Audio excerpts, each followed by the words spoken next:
والصلاة والسلام على سيد الأنبياء والمرسلين وعلى آله وأصحابه وأزواجه وذرياته ومن تبعهم بإحسان إلى يوم الدين.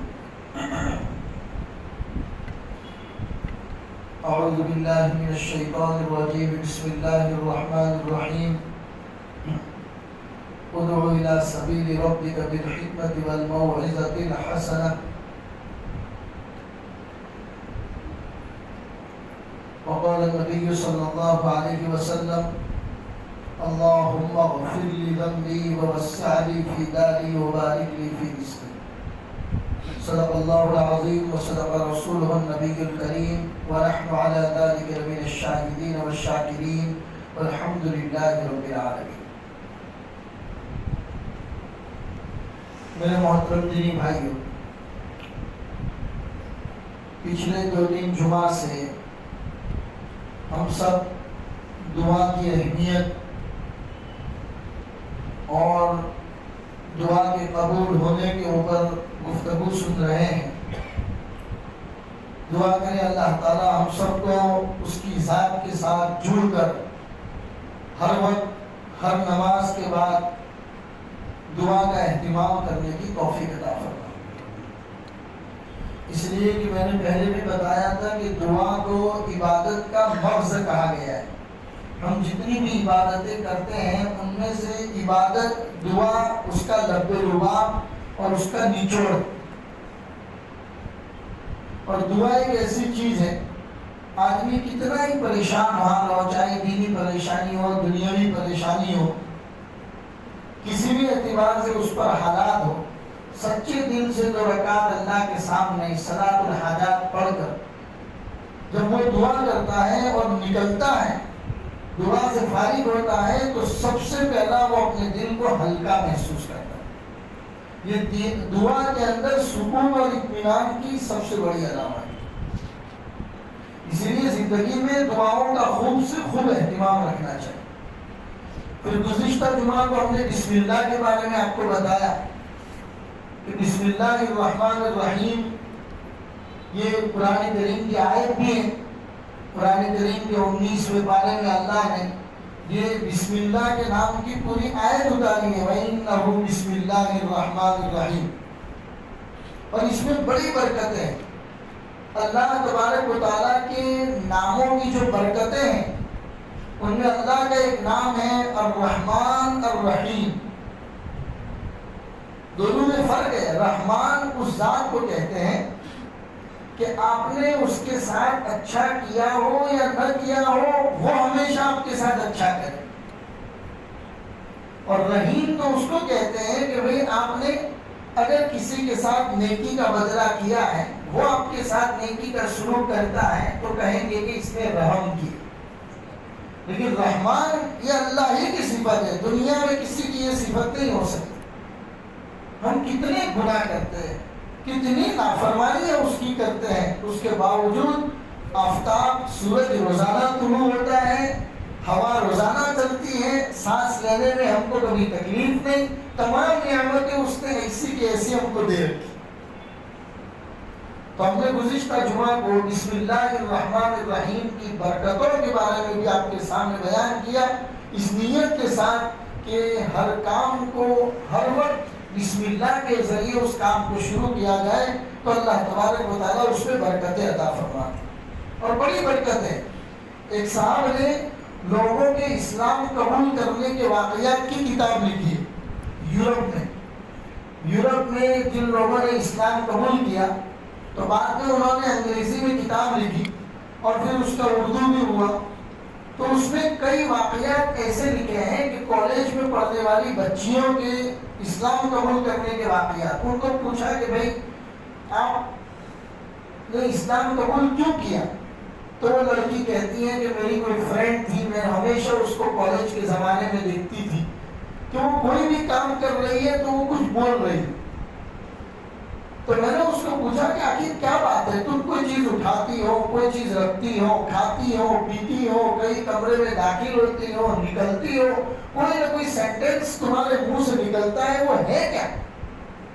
تو اس کی فرینڈ نے اس کو سمجھایا کہ وہ بسم اللہ ہے، ہم ہر کام کو ہمارے اللہ اور پروردگار کے نام سے شروع کرتے ہیں، یہ ہمارے نبی محمد رسول اللہ صلی اللہ علیہ وسلم نے ہم کو سکھایا۔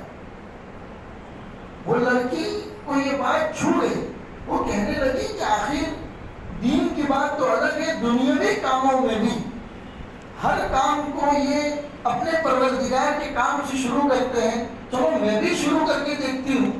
حالانکہ اسلام قبول نہیں کیا اس نے، لیکن وہ بھی ہر کام کو بسم اللہ کہہ کے اس نے کرنا شروع کر دیا۔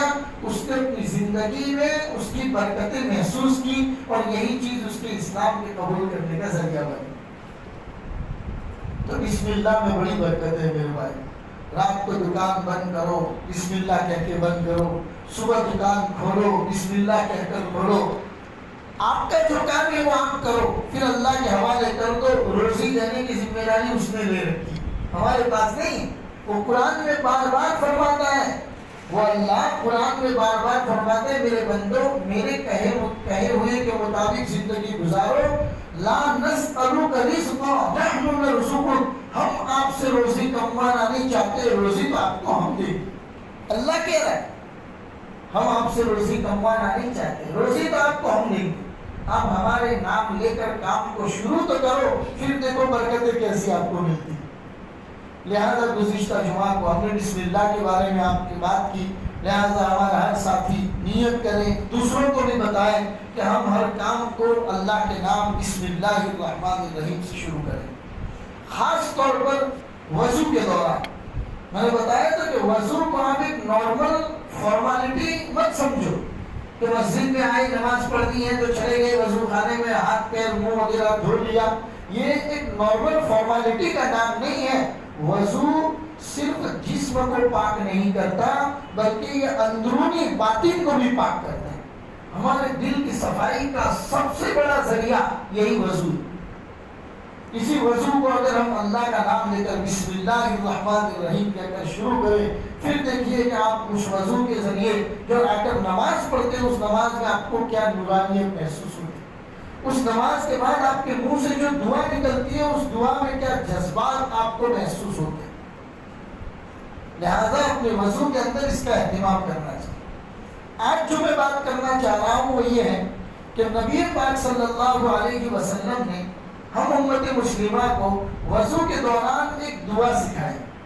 میں چاہتا ہوں کہ یہ دعا ہمارے ہر ساتھی کو یاد ہو جائے۔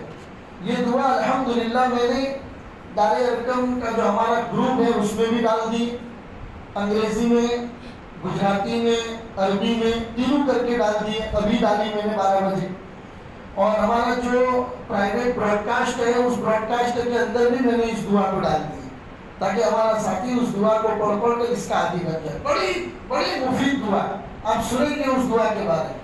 سب سے بڑی بات تو کہ رسول پاک صلی اللہ علیہ وسلم نے سکھائی ہے، اس سے بڑھ کر فضیلت بیان کرنے کی ضرورت ہی کیا ہے؟ ہمارے آقا نے ہم کو دعا سکھائی۔ دعا ہے اللہم اغفر لی ووسع لی فی داری وبارک لی فی رزقی۔ 3 سینٹنس ہے دعا کے، 3 جملے ہیں چھوٹے چھوٹے، جس میں ایک دعا آخرت کے بارے میں مانگی گئی ہے، 2 دعائیں ہماری دنیاوی چیزوں کے بارے میں مانگی گئی۔ پہلی دعا اللہم اغفر لی، اے اللہ میری مغفرت فرما، یہ وضو کے دوران پڑھنی۔ وضو میں جب ہاتھ دھو رہے ہیں، منہ دھو رہے ہیں، پیر دھو رہے ہیں، مسح کر رہے ہیں، اس دوران پڑھنی۔ ہاں، وضو کے دوران باتیں نہیں کرنی۔ باتیں کرنے کی وجہ سے پانی بھی زیادہ خراب کرتے ہیں، اور یہاں امام صاحب نماز پڑھا رہے ہیں ان کو ڈسٹرب بھی کرتے ہیں۔ یہ تمام چیزیں سیکھنے کے میرے بھائی، یہ کامن سینس کی باتیں ہیں، یہ ایک نارملی باتیں ہیں جو بتائی نہیں جاتی۔ بہرحال وضو کے اعضاء کو دھونے کے درمیان یہ دعا پڑھنی ہے۔ پہلا جملہ ہے اس کا، چھوٹا سا جملہ ہے، دھیان دیں گے، بار بار پڑھیں گے، انشاءاللہ یاد ہو جائے گی۔ اللہم اغفر لی، یہ پہلا جملہ ہے، اے اللہ میری مغفرت فرما۔ یہ کون کہہ رہا ہے؟ آقا نامدار تاجدار مدینہ محمد مصطفیٰ صلی اللہ علیہ وسلم، جن کے بارے میں اللہ نے یہ فرمایا غفر لہ ما تقدم من ذنبہ وما تأخر، اے محمد ہم نے آپ کے اگلے پچھلے تمام چوک چھوٹی چھوٹی غلطیوں کو معاف کر رکھا ہے۔ آپ تو معصوم ہیں، آپ سے گناہ ہو ہی نہیں سکتا، چھوٹی موٹی چوک اگر ہو بھی گئی تو ہم نے ایڈوانس میں آپ کو معاف کر رکھا ہے. وہ نبی فرماتے ہیں کہ میں دین میں 100 مرتبہ اللہ سے توبہ اور استغفار کرتا ہوں. پھر ہمارا حل کیا ہے میرے بھائی؟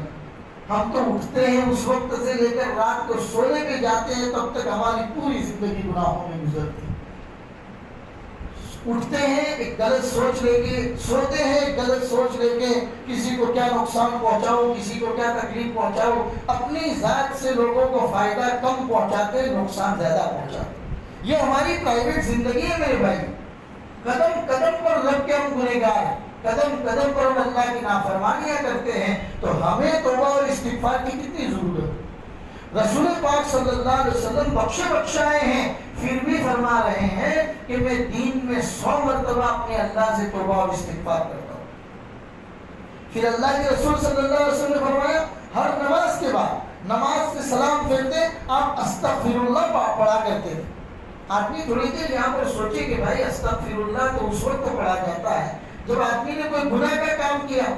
ہم نے تو نماز پڑھی، نماز تو ایک اچھا کام ہے، پھر نماز کے بعد استغفر اللہ کیوں پڑھا جاتا ہے؟ پتا چلا میرے بھائیوں، نماز جو ہے وہ ہمارے گناہوں کو معاف کرنے کے لیے ہے، اللہ سے قریب کرنے کے لیے ہے.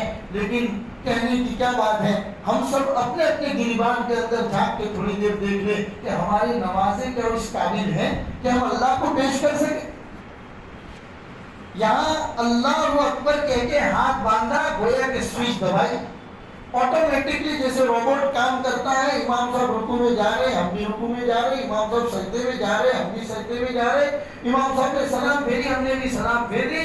اسی وقت اگر پوچھا جائے پہلی رکعت میں امام صاحب نے کون سی سورت پڑھی تھی تو کسی کو یاد نہیں، کیونکہ یہ ایک روٹین بن گئی میرے بھائی. اللہ ایسی روٹین سب کی حفاظت فرمائے.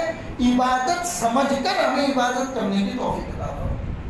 اگر وہ نمازیں ہماری ہو جائے جو رسول پاک صلی اللہ علیہ وسلم نے سکھائی ہے، جو صحابہ پڑھا کرتے تھے، وہ نمازیں اگر ہماری ہو جائے میرے بھائیوں تو فرشتے اتر سکتے ہیں گردوں سے، قطار اندر قطار ربی. آج بھی فرشتے ہماری مدد کے لیے ایسے ہی اتر سکتے ہیں جیسے اللہ نے بدر کے میدان میں اتارے تھے. آج بھی اتر سکتے. اللہ تو وہی، اللہ کی قدرت، اللہ کی طاقت، اللہ کی کبریائی، اللہ کی بڑائی سب وہی ہے، اس میں کوئی فرق نہیں آیا. نعوذ باللہ. اللہ اپنی طاقت کے ساتھ جس دن روز اول سے اخیر تک رہے گا. ہمیں اپنی نمازوں کے اندر وہ چیز پیدا کرنے کی ضرورت. ہماری نمازیں ایسی نہیں رہی، اسی لیے ہم کو سکھایا گیا استغفر اللہ. اے اللہ تیری نماز پڑھنے تو آ گیا تھا، اس کا جو حق ادا کرنا چاہیے وہ نہیں کر سکا، اسی لیے میں کہہ رہا ہوں استغفر اللہ استغفر اللہ. تو اللہ کے رسول صلی اللہ علیہ وسلم نے فرمایا کہ وضو کے دوران ایک دعا پڑھا کرو، اللہم اغفر لی، اے اللہ میری مغفرت فرما. میں نے بتایا کہ دعا جو سکھائی ہے اس کے 3 جز ہیں، 3 حصے ہیں. پہلا حصہ آخرت کے بارے میں جو ہمیں ابھی پڑھا، اللہم اغفر لی، اے اللہ میری مغفرت فرما. کیونکہ اللہ کو جب بندے کو پتا چل جائے کہ میرے اللہ نے مجھے معاف کر دیا ہے تو پھر اس کو کسی اور چیز کی ضرورت ہی ہے. دوسری دعا، دوسرا ٹکڑا دعا کا جو ہم کو سکھایا گیا ہے وہ وسع لی فی داری، اے اللہ میرے گھر کو کشادہ فرما.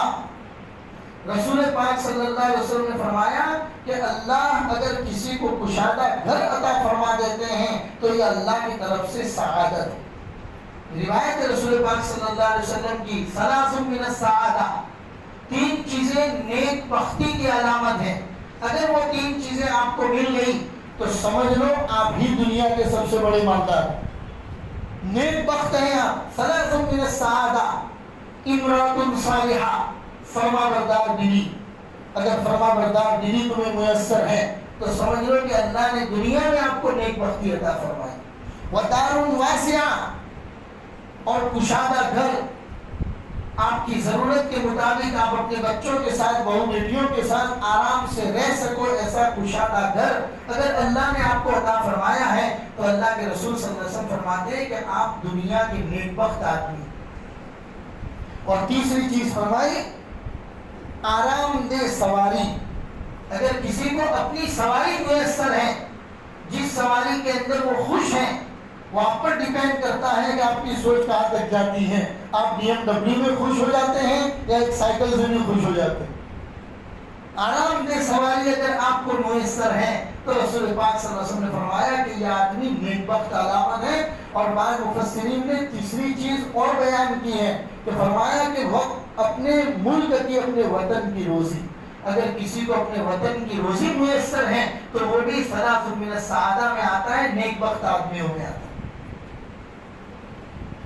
اور وضو کے دوران جو دعا سکھائی اللہم اغفر لی، دوسرا ٹکڑا ہے ووسع لی فی داری، اے اللہ میرے گھر کو کشادہ فرما. کشادہ کے دو مطلب ہوتے ہیں.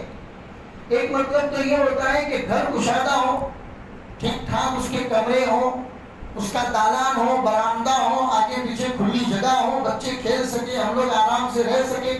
اس طرح کا اگر کشادہ گھر ہے تو یہ بھی اس حدیث کا مصداق. اور کشادہ کا ایک مطلب یہ ہے کہ جس گھر کے اندر لوگوں کے دل ایک دوسروں سے ملے ہوئے ہو. آدمی جب اپنے گھر میں پہنچے تو اس کو سکون محسوس ہو، کیونکہ قرآن کریم کی آیت میں اللہ تبارک و تعالیٰ نے فرمایا گھر کے بارے میں وَاللَّهُ جَعَلَ لَكُم مِّن بُيُوتِكُمْ سَكَنًا، اللہ نے تمہارے گھروں کو تمہارے لیے سکون کی چیز بنایا. اگر آپ گھر پہنچتے ہیں شام میں تھکے ہارے، آپ کو آپ کے بیوی بچوں کی طرف سے اچھا ویلکم ہوتا ہے، آپ کے گھر میں آپ سکون محسوس کرتے ہیں، تو گویا کہ قرآن کریم کی اس آیت کی مصداق ہے. اللہ نے آپ کے گھر کو سکون کی چیز بنایا. تو کشادہ کے ایک معنی یہ بھی ہے گھر کے اندر پہنچ کر آدمی کو سکون ملے، گھر کے لوگوں کے دل آپس میں ایک دوسروں سے ملے ہوئے ہو، تو یہ گھر کی کشادگی کے معنی. اور تیسری دعا رسول پاک صلی اللہ علیہ وسلم نے سکھائی جو ہم کو، وہ تھی وَبَارِكْ لِي فِي رِزْقِي، اے اللہ میری روزی میں برکت عطا فرما. آپ دیکھ رہے ہیں جو دعا میں نے آپ کے سامنے پڑھی اللہم اغفر لی ووسع لی فی داری وبارک لی فی رزقی، یہ دعا رسول پاک صلی اللہ علیہ وسلم ہم کو سکھا رہے ہیں. اس میں ایک چیز خالی آخرت کے بارے میں ہے، دو چیز دنیا کے بارے میں کہ اللہ میرے گھر کو کشادہ فرما، اے اللہ میری روزی میں برکت عطا فرما. اسی لیے رسول پاک صلی اللہ علیہ وسلم نے سکھایا اللہ سے مانگو تو برکت مانگو، اللہ سے مانگو تو برکت مانگو. کوانٹیٹی امپورٹنٹ نہیں ہے، کوالٹی امپورٹنٹ. کوانٹیٹی مان لو کروڑ روپے آپ کے پاس ہے، لیکن کہاں سے آتا ہے کہاں خرچ ہو جاتا ہے پتہ ہی نہیں چلتا. گھر کے اندر کبھی بیوی بیمار، کبھی بچے بیمار، کبھی فلاں بیمار، یہ خرچہ وہ خرچہ یہ خرچہ، لاکھ 1.5 روپیہ کہاں چلا جاتا ہے پتہ ہی نہیں چلتا. دوسری طرف ایک آدمی ہے 5-10 ہزار روپیہ کماتا ہے، بہترین تندرستی اللہ نے دے رکھی ہے، کوئی زائد خرچہ کہیں باہر کا نہیں ہے، بہترین وہ روزی گزارتا ہے، اپنے دن گزارتا ہے. اسی کا نام برکت. برکت کا نام یہ نہیں ہے کہ کباڑ میں لا کے 5,000 رکھے تو کل صبح 10,000 ہو جائے، اس کا نام برکت نہیں. حضرت تھانوی علیہ الرحمہ، حضرت مولانا اشرف علی تھانوی علیہ الرحمہ نے لکھنؤ کے ایک بہت بڑے نواب صاحب کا قصہ لکھا ہے ان کے زمانے کہ لکھنؤ میں ایک بہت بڑے نواب رہا کرتے تھے جن کو اللہ نے دنیا کی تمام نعمتوں سے نوازا تھا. بڑی کوٹھی، بڑا بنگلہ، بالکل گومتی ندی کے کنارے پر ان کا بہت بڑا بنگلہ ہے، نوکر چاکر ہیں، کھانے پینے کے لیے عمدہ سے عمدہ چیزیں میسر ہیں، سواری کے لیے بہترین انتظام ہے ان کے پاس، دنیا کی ضرورت کی تمام چیزیں اچھے طریقے سے ان کے گھر میں میسر ہیں. لیکن پیٹ میں کوئی ایسی بیماری لگ گئی کہ حکیموں نے کہا کہ آپ کے لیے ایک ہی چیز کھانے میں مفید ہے، اور وہ یہ ہے کہ بکرے کا گوشت لو، اس کو ابالو، ابالنے کے بعد اس کو کسی کاٹن کے کپڑے میں ڈالو اور اس کا رس نکالو، جس کو آج کل ہم سوپ بولتے ہیں، اس کا رس نکالو. یہی رس آپ کے لیے مفید ہے. اس کے علاوہ اگر کوئی چیز آپ نے کھائی تو پورے بدن میں انفیکشن پھیل جائے. اب یہ لکھنؤ کے نواب صاحب ہیں، دنیا کی تمام چیزیں ان کے پاس میسر ہیں، لیکن صبح دوپہر شام کھانے میں یہی گوشت کا نچوڑا ہوا جو رس ہے وہی ان کو پینے کو ملتا ہے. ایک دن گومتی ندی کے کنارے اپنے بنگلے میں بیٹھے ہوئے ہیں، دیکھا کہ ندی کے کنارے ایک مزدور پورے دن صبح سے کام کر رہا ہے. جیسے ہی دوپہر ہوا، چلچلاتی دھوپ آئی تو وہ آدمی ایک درخت کے نیچے بیٹھا اپنے گھر سے لائی ہوئی گٹھری اس نے کھولی، کپڑے کی گٹھری اس نے کھولی اور اس میں سے 2 جوار کی روٹی نکالی، اتنی سی پیاز نکالی، پیاز کو اپنے ہاتھ سے توڑ کر جوار کی روٹی کے ساتھ بڑی سکون سے اس کو کھا لیا۔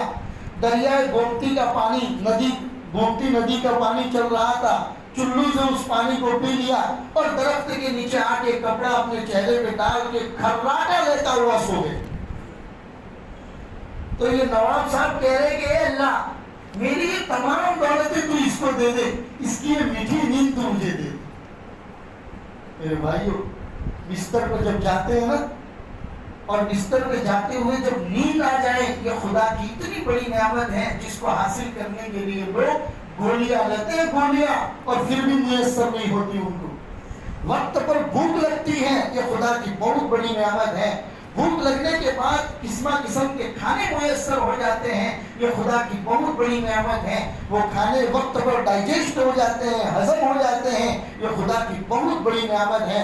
یہ چھوٹی چھوٹی چیزیں ہیں، اگر ان نعمتوں کی قدردانی کی جاتی ہے، اللہ فرماتا ہے میں اپنی نعمت کے دروازے کھول دوں گا تمہارے اوپر، بس تم اپنے اندر شکر کی عادت لاؤ۔ تو برکت، رزق میں برکت مانگی گئی، اللہ سے مانگو ہمیشہ، تو کوانٹٹی نہ مانگو، کوالٹی مانگا کرو، اور یہ کہو کہ اللہ جو بھی کماتا ہوں اس میں تو برکت عطا فرما۔ اور اللہ جب برکت دینے پہ آ گیا تو اس وقت کوئی آپ کا رقم کا کوئی آنکڑا جس کو آپ بولتے ہیں وہ کوئی معنی نہیں رکھتا، اللہ کے وہاں برکتیں ہی معنی رکھتی۔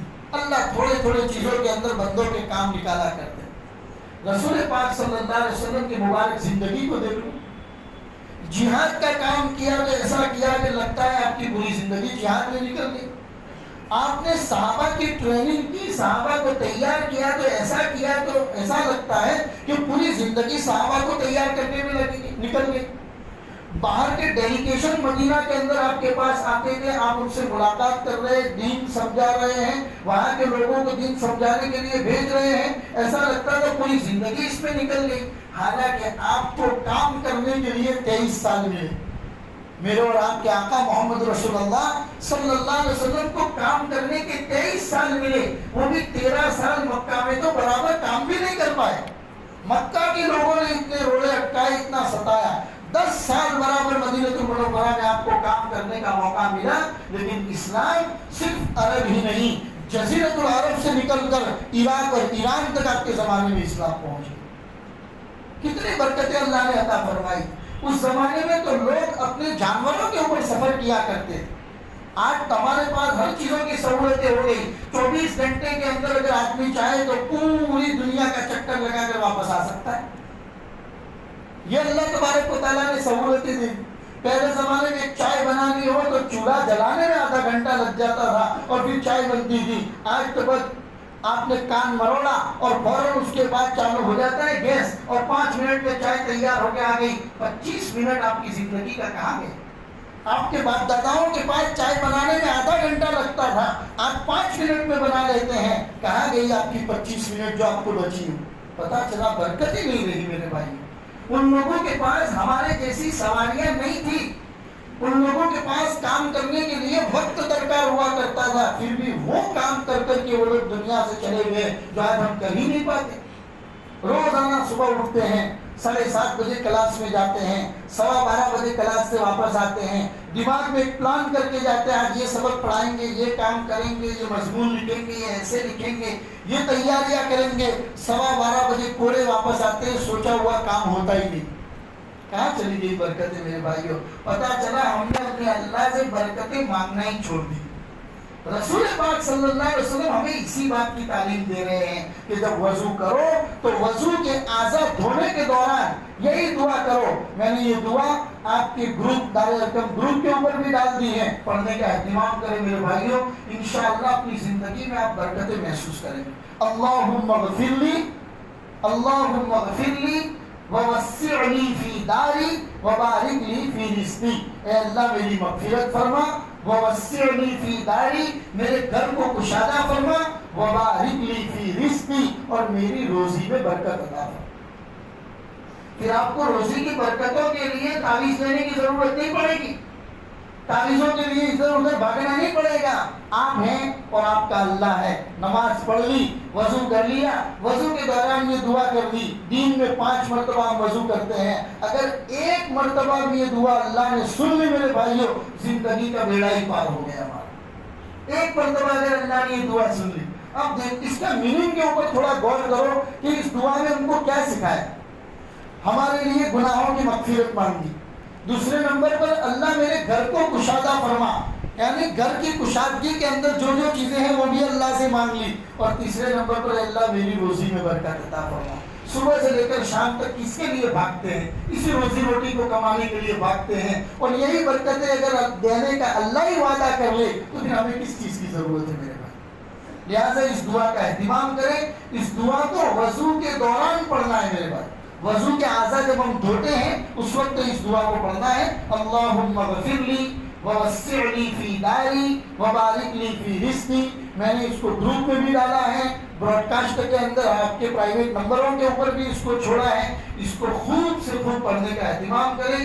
اس کے علاوہ رسول پاک صلی اللہ علیہ وسلم کا ایک معمول یہ بھی تھا کہ جب بھی آپ وضو سے فارغ ہو جاتے تو آپ آسمان کی طرف دیکھ کر اشہد ان لا الہ الا اللہ واشہد ان محمدا عبدہ ورسولہ, جس کو ہم کلمہ شہادت کہتے ہیں, اللہ کے رسول آسمان کی طرف دیکھ کر یہ پڑھا کرتے ہیں. پھر اس کے بعد دعا کرتے ہیں اللہم اجعلنی من التوابین واجعلنی من المتطہرین. اے اللہ مجھے پاکیزہ لوگوں میں بنا دے, توبہ کرنے والوں میں سے مجھے بنا دے. یہ دعا اللہ کے رسول صلی اللہ علیہ وسلم کیا کرتے تھے. لہٰذا میرے بھائیوں ہمیں بھی اس کا اہتمام کرنا ہے. کریں گے انشاءاللہ. ہر ایک ساتھی کو اس کا اہتمام کرنا ہے. وضو شروع کریں بسم اللہ الرحمن الرحیم پڑھ کر, اور وضو کے اعضاء کو دھونے کے دوران اسی دعا, چھوٹی سی دعا ہے, 2-4 مرتبہ پڑھیں گے آپ کو یاد ہو جائے گی انشاءاللہ. گھر کی مستورات کو بھی بتائیں, گھر کے بچوں اور بچیوں کو بھی یہ دعا پڑھائیں, اس لیے کہ اگر مستورات کے اندر اس دعا کو پڑھنے کا معمول آ گیا, عورتوں میں معمول اس کا آ گیا, آپ اس کی برکتیں اپنے گھروں کے اندر محسوس کریں گے. اللہم اغفر لی ووسع لی فی داری وبارک لی فی رزقی. اللہ تعالیٰ کہنے سننے سے زیادہ ہم سب پر اس پر عمل کی توفیق عطا فرمائے. وصلی اللہ علی النبی الکریم وعلی آلہ واصحابہ اجمعین برحمتک یا